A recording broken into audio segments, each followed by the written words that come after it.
All right. Good morning. Good morning. And then you all welcome to the castle. My name is Obina Party. Then this tour will take us about an hour. Whilst on tour, if you have any question, you're welcome. This castle has so many values: economic, education, spiritual, and the cultural values.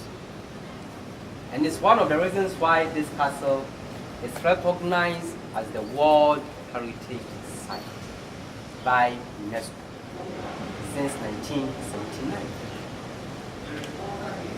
Built by British in 1665, but then they used the Africans, of course.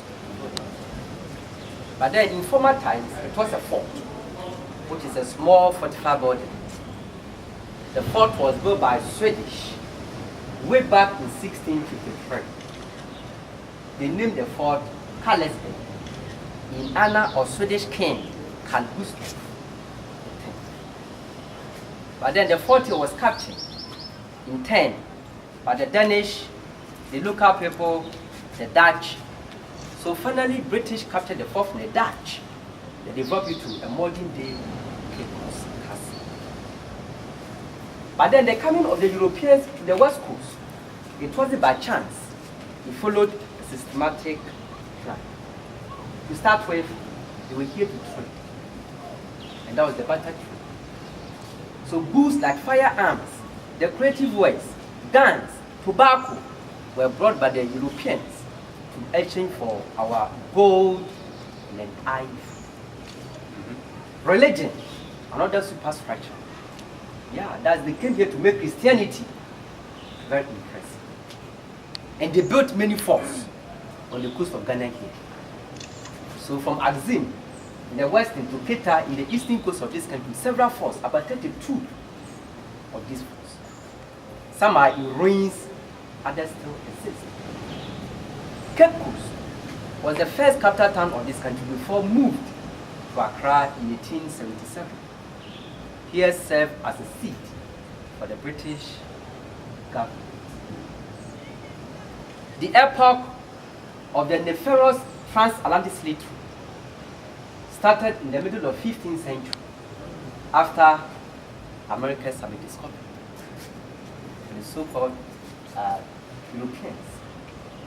And then some of the Europeans who found their colonies in North and South America decided to introduce plantation farming. More specifically, rice, tobacco, cotton, sugarcane farming, and slavery was a source of plantation labor to them. And Africa became a hunting ground for slaves by Europeans. Portuguese were here, the Dutch, British, even German Brandenburgers. They were all here to buy captives. But then they packaged in such a way that they use our own people to act go-betweens. Our chiefs. And they did lots of work for them. Yeah. If you go to Salaga, in the northern part of this country, which was one of their slave trade marketplaces, the chiefs and then other agents brought the captives over there. They bathed them, rub their body with shea butter to make them look shine and sleek. Then give them heavy food to eat, to look strong and healthy before taking the enslaved Africans to all the market centers to the auction. And these were some of the qualifiers.